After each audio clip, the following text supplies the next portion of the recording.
ជំរាបសួរពុកម៉ែបងប្អូនទាំងអស់គ្នាថ្ងៃនេះមកក្លុកមកប្រេងមកប្រាំងញ៉ាំដោយសារថារដូវកាលនេះគឺសបោមកប្រេងមកប្រាំងមែនតែនញ៉ាំឆ្ងាញ់ណាស់ក្លុកជាមួយអំបិលម្ទេសហិលដាក់ស្កររៀងផ្អែមណាព្រោះរដូវកាលនេះសបោហើយបងប្អូនណាដែលគាត់ចូលចិត្តញ៉ាំមកប្រេងមកប្រាំងអីគឺខែនេះគឺធូរថ្លៃអញ្ចឹងអាចមើលវិធីសាស្ត្រក្នុងការក្លុកងាយស្រួលគ្រឿងផ្សំក៏ស្រួលជាដំបូងគឺយើងបុកអំបិលម្ទេសបែបនេះបងប្អូននេះអត់មានអីពិបាកទេគ្រឿងផ្សំគឺងាយស្រួលមែនតើគឺតែមានក្នុងជាក្រានបាយគ្រប់គ្នាតែម្ដងស្កររ៉ូឌីម្សៅស៊ុបអីហ្នឹងបងប្អូនដាក់ម្សៅស៊ុបក៏បានរ៉ូឌីក៏បានដែរគឺខ្ញុំខ្ញុំមាននេះមកប្រេងមកប្រាំងប៉ុណ្ណឹងបងប្អូនមានម្ជូរមានអីមានតបែកមានស្វាយមានអីដែរតែខ្ញុំក្លុកតែមកប្រេងមកប្រាំងទេខ្ញុំមើលទៅមានមកប្រេងមកប្រាំងវានៅសល់អញ្ចឹងក៏យកមកក្លុកជាដំបូងគឺយើងបុកអំបិលយើងគឺយើងដាក់អំបិលគ្រួសបងប្អូន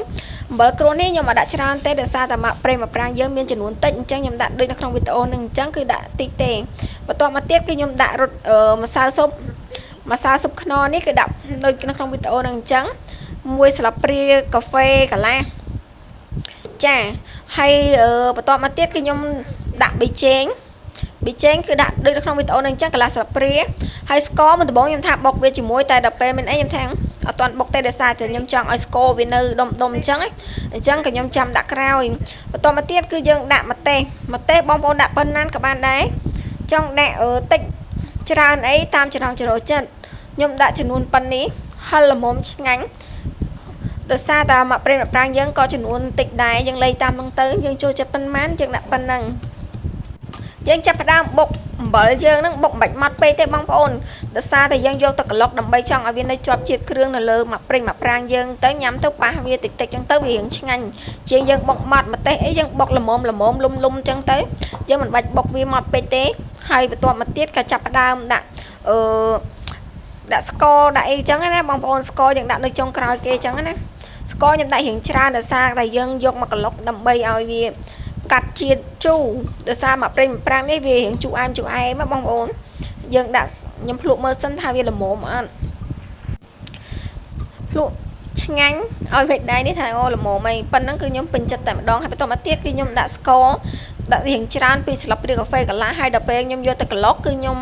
ដាក់បន្ថែមទៀតចឹងណាបងប្អូននេះឥឡូវយើងអត់មានបុកទេយើងកាន់តែកូវាហើយយើងចង់បុកបន្ថែមតិចទៀតក៏បានដែរដោយសារតែយើងយកទៅក្លុកដើម្បីវាជាប់នៅលើនេះរៀងជាប់ទៅវាឆ្ងាញ់លើមកប្រេងមកប្រាំងយើងណាបងប្អូនដូចនៅក្នុងវីដេអូនេះអញ្ចឹងអូយគឺជាតិតែម្ដងវិធីធ្វើគឺអត់មានអីច្រើនទេមានតែប៉ុណ្្នឹងបងប្អូនគឺយើងអាចញ៉ាំបានហើយយើងយកវាមកលាយជាមួយនឹងមកប្រេងមកប្រាំងយើងខ្ញុំចាប់ផ្ដើមបេះស្ដងវាចេញហើយយើងយកវាមកកូរក្លុកជាមួយនឹងយើងក្លុកក៏បានយើងយកមកកូរក៏បានអាស្រ័យលើបងប្អូនចង់ធ្វើបែបណាបែបហ្នឹងទៅឬមួយមកប្រេងមកប្រាំងនេះបងប្អូនអាចវះវាក៏បានមិនវះក៏បានបើបងប្អូនចង់វះវាដើម្បីវាចូលស្ករប៊ីចេងបានជ្រៅល្អក៏អាចវះវារៀងតិចទៅក៏បានដែរយើងចិតវា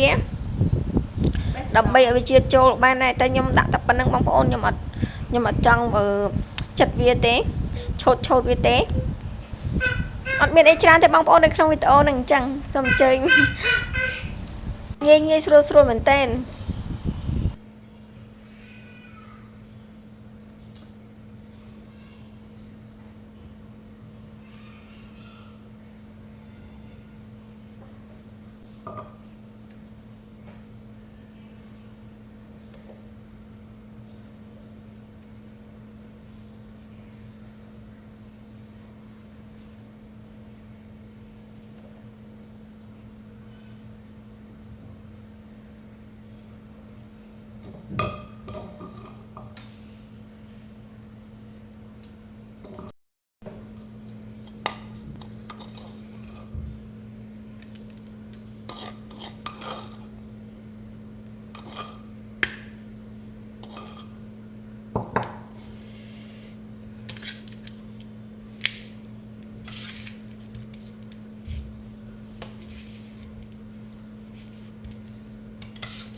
ឆ្ងាញ់